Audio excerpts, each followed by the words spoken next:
Good morning. May it please the Court. Kara Rockenbach on behalf of the Appellant Citizens Property Insurance Corporation. I'd like to reserve 3 minutes for rebuttal. This case is about books and records. It has previously been before this Court. This is the second appeal on an order compelling appraisal. This Court reversed in 2010 an order of the trial court compelling appraisal. Counsel, the purpose of appraisal was to shorten these matters and to get to resolution for the insured. And you've been here how many times? This is the second time, Your Honor. So instead of shortening, this has like made it, maybe in the next century we'll finish up this case and get on with it. Well, that's exactly what this Court ordered both parties to do when we were here in 2010. When our clients were here in 2010, this Court actually said in the opinion that both parties, in a footnote, were to act promptly. And this Court ordered the insured to completely and immediately provide the official records of the Condominium Association. Citizens was requesting... So they've given you everything that they have. If it's not enough and you don't resolve it in appraisal, then they can't prove their case. You'll be back here again at the end of the case. And if they haven't proved their case, then they're not going to get the relief they asked for. Or alternatively, they won't get the relief they've asked for below. I cannot tell what the future will bring, but what I do know, Your Honor, is that the insured did not comply, because they can't. They did not comply with Florida law by keeping the official records of the Condominium Association. That's not an issue in this case. If a condo owner wants to sue the Board of Directors for not keeping that, that's something else.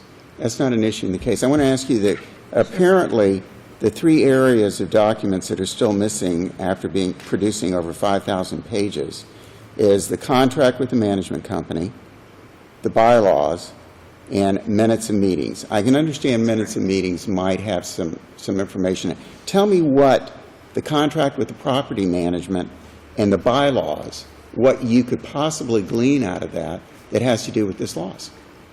Absolutely, Your Honor, and thank you for asking. The issue that has come up in some of the documentation that's been provided is that the Condominium Association had antennas on their roofs that caused leaks at least 1 month before Wilma in September of 2005. Isn't that an issue of causation to be determined at the appraisal? You already know that there was a problem a month ahead of time. But there might not be covered losses. It indicates... So what is the bylaws? The bylaws are going to tell you whether the antennas were leaking the month before Hurricane Wilma? This Court's prior decision actually Counsel, states... my question is, yes. What will the bylaws tell you about the roof leaks? The bylaws will tell us, they will disclose the insurance and maintenance obligations between the association as compared to the unit owners. Are the unit owners allowed to place antennas? Are they responsible for... Is that an issue that's really an arbitration? You're going to try to determine if there was any roof damage associated with Hurricane Wilma, correct? Is that what the purpose of this appraisal, Your Honor. Appraisal is going to be? Appraisal is when there is a true disagreement about the value. Here we have not a true disagreement about the value. You've come back years after Wilma with a $1.8 million estimate. When we first originally determined it was below your deductible. You're now coming back years later. We've learned and gleaned in the interim here, now that you've produced some documents, there are antenna roof leaks that have nothing to do with Wilma. We'd like to know from your minute meetings, from your bylaws, what exactly... What are, perhaps you have capital improvements. Is that the purpose of appraisal? No, it's not the purpose of appraisal, which is why we're claiming and asserting here on appeal that we were wrongfully, errantly compelled to go to appraisal. If they can't comply with their policy conditions, this Court has said in Romay that the insured must comply with their policy conditions prior to going to appraisal. Even for things that don't have anything to do with the appraisal at all, that's going to hold up the appraisal. Got nothing to do with appraisal, but instead of shortening the procedure for going to appraisal, we're going to ask for a bunch of things that have nothing to do with appraisal and then postpone appraisal indefinitely because we're not getting those things. They actually do have everything to do with coverage precedent to appraisal. How can we go to appraisal and determine the value of our disagreement if we don't know whether there are non-covered losses? And so when a claim is presented... We have case law, you know that, sitting out there, that says the trial court can do it in any order. It can do the appraisal first, coverage second, coverage first, appraisal second. We have been circling the runway now, what, for years on this claim? Years on this claim, for something that we can get to, that the court can get to later. Counsel, this is at the point of saying enough is enough. Tell me precisely what, not on coverage now, we're talking about the value of the loss, which is going to be appraised, I hope, ultimately sometime. What is it that you feel that you didn't get that really bears on that issue? Your Honor, I would point directly to this court's prior opinion, which Judge Suarez was on the panel. There are the three categories. Judge Suarez identified them specifically. The declaration and bylaws. This is an incorporation. How can those not exist? They have to. We're entitled to them. Presumably, when the court issued its opinion, it was with the assumption that those documents existed. Would that be a fair statement? It would With be the assumption that those documents existed, especially if they're required by law. Since no one had told us that they didn't exist, Sure. Yes, that's a fair assumption. All right. So if I can take you to maybe a broader issue than just this case, are you suggesting that in another case, if, let's say, the custodian of those records sustains a fire in their home where they're keeping the records, the bylaws are destroyed, the minutes of the meetings are destroyed, the declarations are destroyed and cannot be found, that would prevent appraisal as a matter of law if citizens deems that information to be essential to its appraisal? Yes, and based on pursuant to Section 718.111. This is a unique case because it involves a condominium association. It's not analogous to a homeowners association. These documents are the official records. The Florida legislature has deemed these specific... So now citizens gets to enforce the statutes governing condominium associations, and if by saying, if you don't comply with the condominium law, we Citizens Property Insurance are going to say, you know that statute on appraisal? Not going there.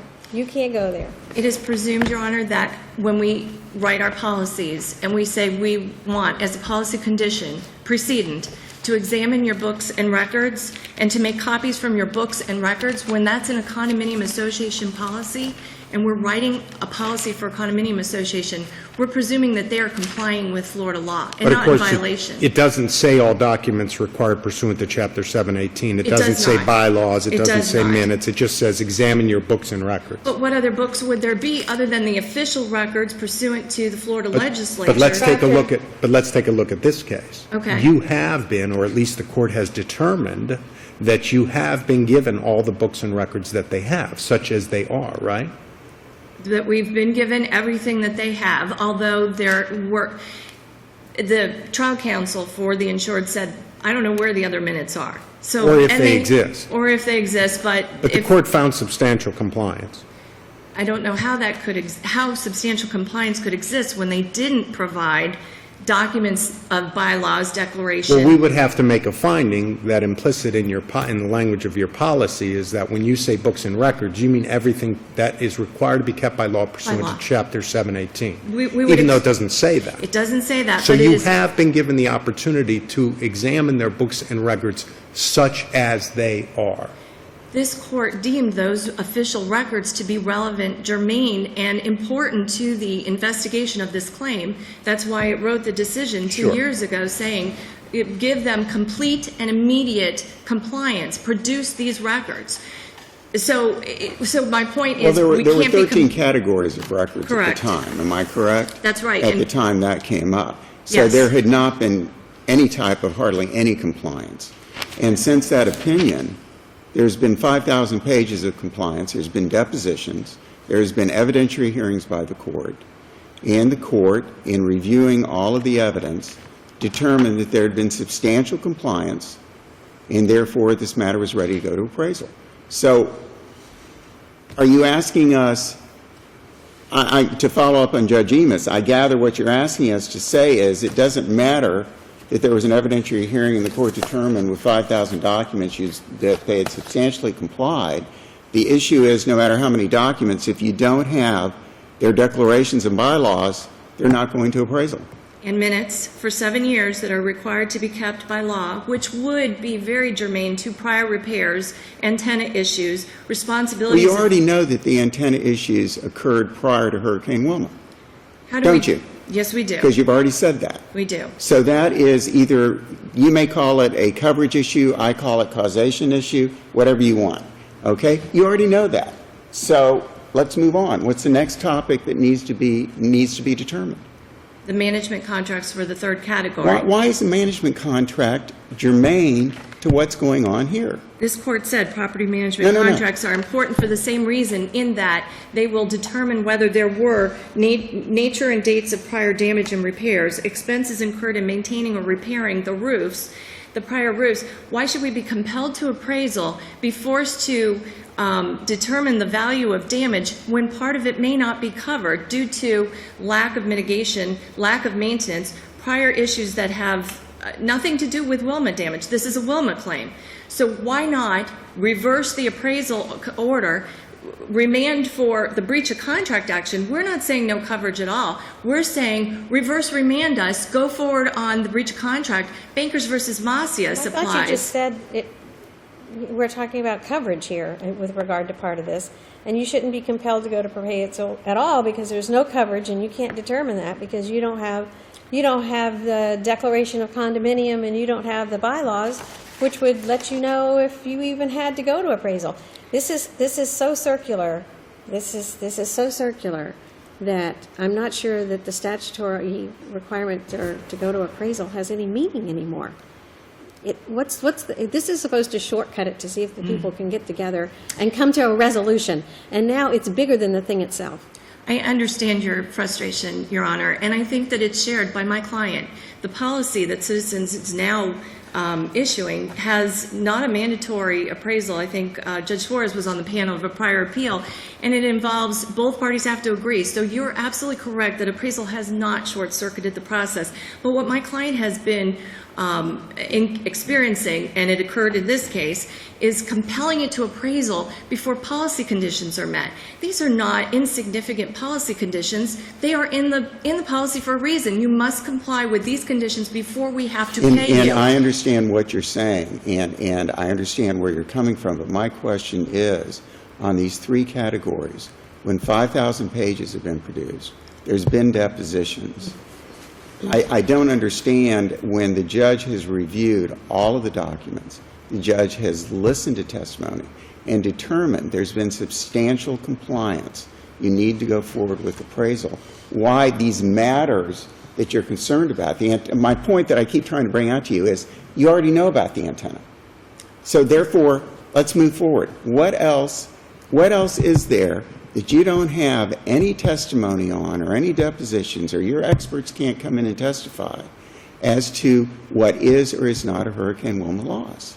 The depositions that were taken were records custodians, Right, I which were understand that. worthless because they And didn't there was property have any- management or something like that. Right. What we don't have, Your Honor, is what will occur, which has occurred in other cases. We get forced to appraisal. The $1.8 million estimate, we went from a below deductible claim of 150 to $1.8 million. We go to appraisal, split the baby. Maybe we owe a Well, don't split the baby. What happens here if you feel you don't have enough information to split the baby or even buy the baby? What happens then? What happens if there's no resolution at appraisal? We should be going. This appraisal What award should be happens reversed. if there's no resolution at appraisal? Or another order compelling appraisal? I'm not quite No, sure. what happens if there's no resolution at appraisal? What happens then procedurally in the trial court? Where there's a breach of contract action pending below. And so there's a trial on the merits, correct? And Correct. they will not be able to prove their case, and you will prevail. Bankers versus Macias, Florida Supreme Court decision, says that when an insured fails to comply with the policy conditions preceding to coverage, the insurer is presumptively prejudiced. They may come forward with rebuttable evidence saying, we didn't have the minute meetings, but here are these people. That may well happen in the future if you don't resolve it at appraisal. That all may well happen, but that's to a future which I'm not sure we're ever going to get to in this case. Understood. I guess my client's concern and objection to going to appraisal is when there aren't policy condition compliance, as there clearly has not been. Understandably, the documents don't exist. They must have at some point, but they do not now. Why should we bear the brunt of that failure to comply with Florida law. Why should we be forced to having an appraisal award? Then they move to confirm the appraisal award. Then we're starting to look at other issues ancillary to a confirmation of appraisal award, when we're still looking at, is there coverage for all of the loss Which really that you're raises claiming? the issue of why this court is looking at these things. I'm To sorry. start with, why are we in this twist at this juncture at all? Because the claim was reopened years later, we asked immediately for records. In 2008, we That's asked really- for 13 that's categories, really and not these the- were at the top. That's really not the issue. So we would have to, if I understand it, your argument is that the first opinion in this citizen's case required the production of these documents whether they existed or not. That's the first understanding we would have to have, that that's what this case meant, that there is a requirement, it is rigid, it exists regardless of whether the party is able to produce these documents or not. And absent the production of these documents, there has not been compliance with conditions preceding. And it right? has to be all That's of them. correct. And then the second leap we would have to make, or the second understanding we would have to have, is that when the policy says books and records, it means books and records that the condo association is required to keep pursuant to Chapter law. 718. Yes, Those are the that's two correct. things we would have to agree with in order for you to prevail on this, right? And actually, Your Honor, this court already said these records were and are required to be kept by Galleria as a matter of Florida law, and cited the statute appropriately. And that without regard to fault or without regard to ability to produce, let's say, for example, ironically, that Hurricane Wilma destroyed the building that housed the documents. Right, Let's just say that. correct. That would prevent appraisal because they could not produce those documents and records. It would, and we'd be presumptively prejudiced under Bankers versus Macias. Appraisal cannot occur. They can sue us for breach Even of if contract. there were other documents You- that were preserved. You're that simply existed. saying no appraisal remedy. No appraisal period, even if there were some documents that didn't get blown away by the hurricane, that would demonstrate all of their losses, and, And- still, if you didn't have every single one of those categories, no appraisal is a matter of law. We're saying the most significant categories, the official records. No. Were not Now produced we're in parsing. this case. Now we're In parsing this how. case. Now we're No. parsing how important the categories are. Well- you either get them all because they all have to be preserved by law,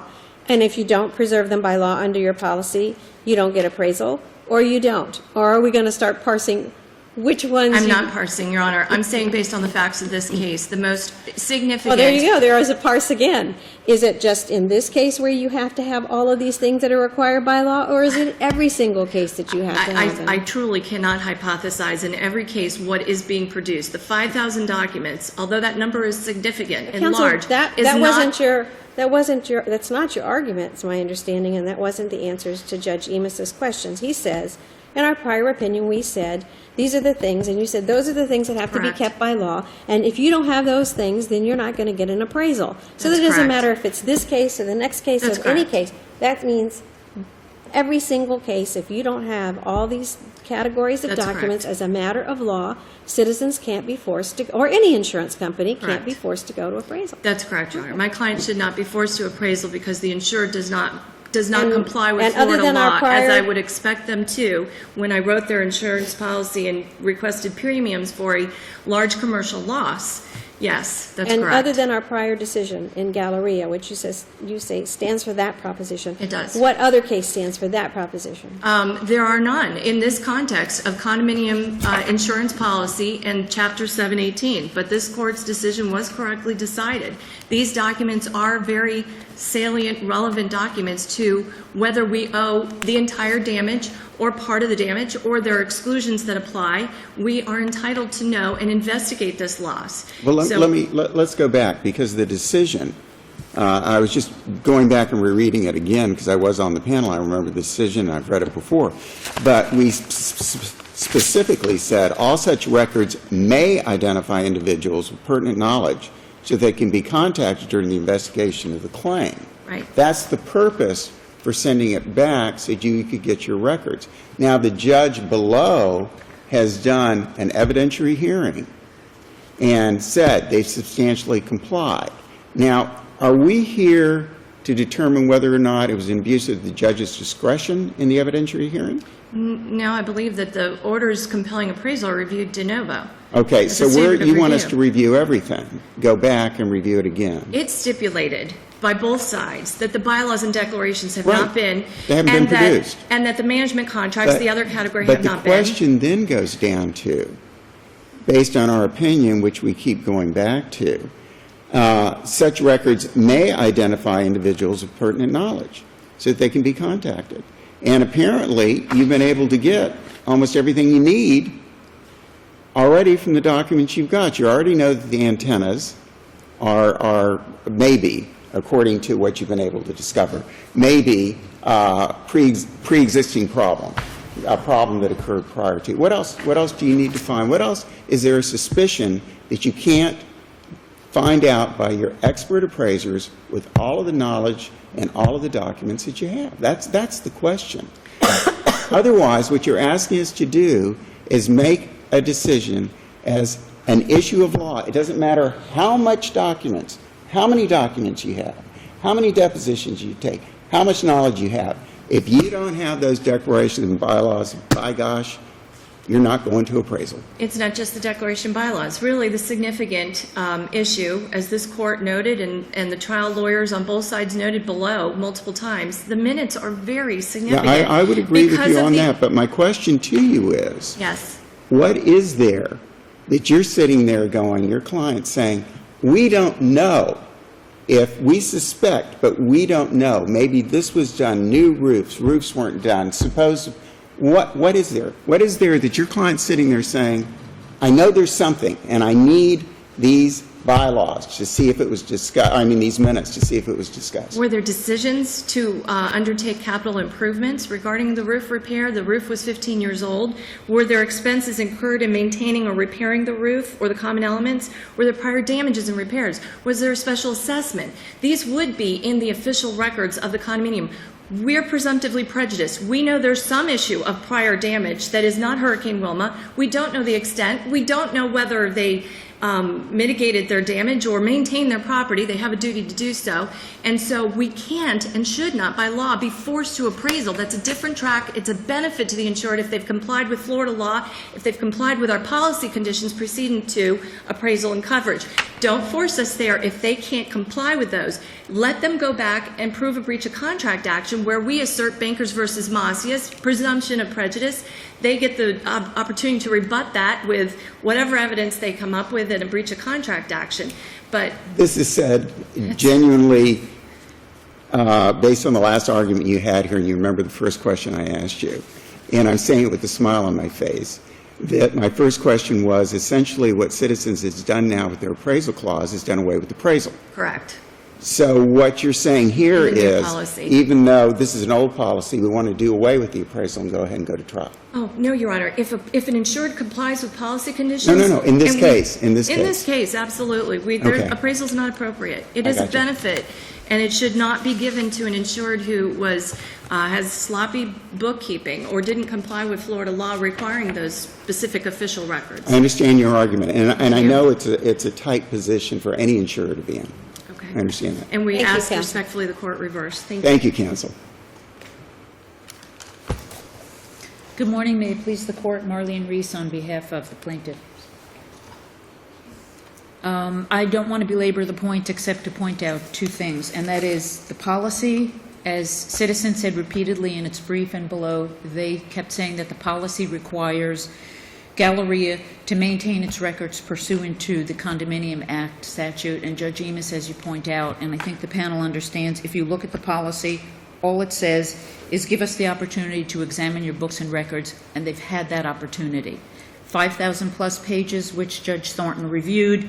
He actually found documents in the 5,000 pages which, according to him as the fact finder, would enable Citizens to adjust the claim accordingly. He looked at budgets and he looked at repairs, and there were invoices for repairs, and in those repairs it demonstrates the repairs that were made for the antennas shortly before the storm versus a whole lot of repairs that were made post-Wilma.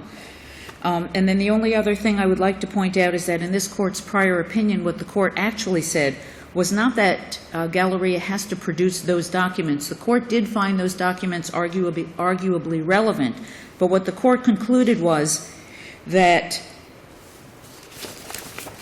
Galleria produced the remaining records, and that's exactly what they did. They produced all of the records they had. It's on the second page of the opinion in Head Note 3.4.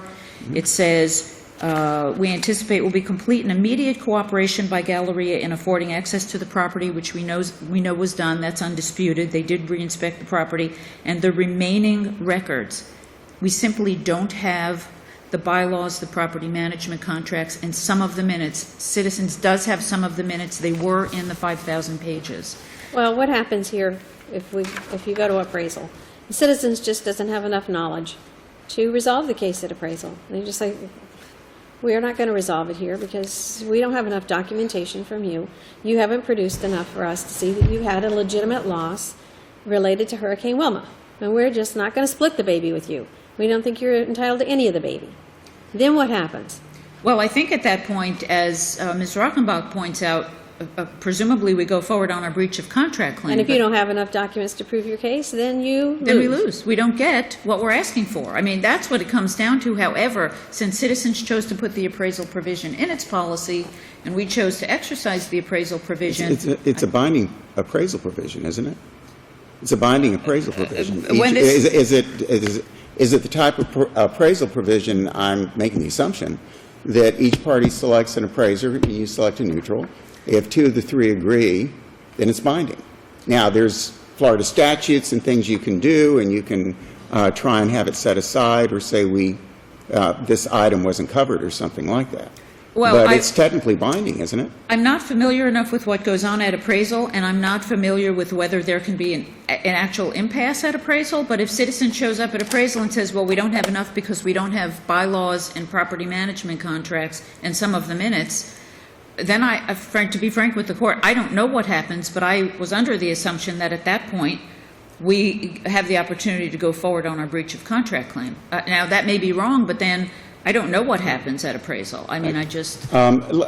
What is an insurance company to do in a situation like this where there are some documents that may be critical, such as the minutes in board meetings, because so much goes on in board meetings.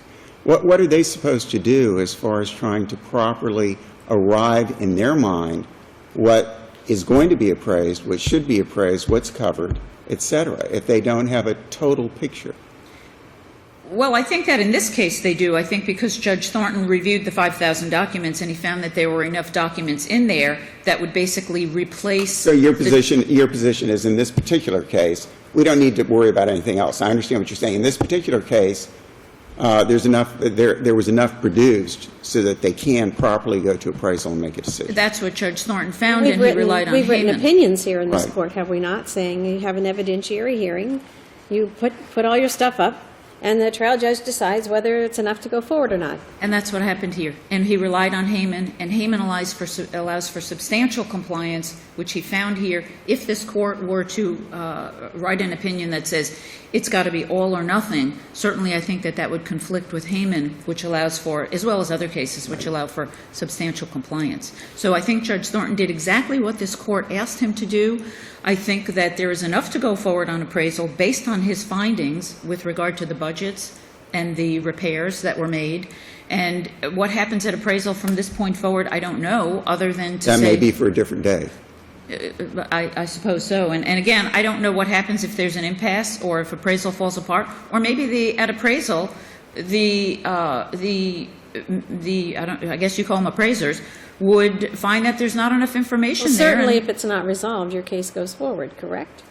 That's what I thought. I mean, if it's binding and there's an impasse, to be honest, I don't know what happens. But I was under the impression it goes forward and there's a breach of contract claim that moves forward. And Judge Wells, as you pointed out, if we don't have enough to prove our damages, we don't get the money that we're looking for. So we're asking that the court affirm the order compelling appraisal. Thank you, counsel.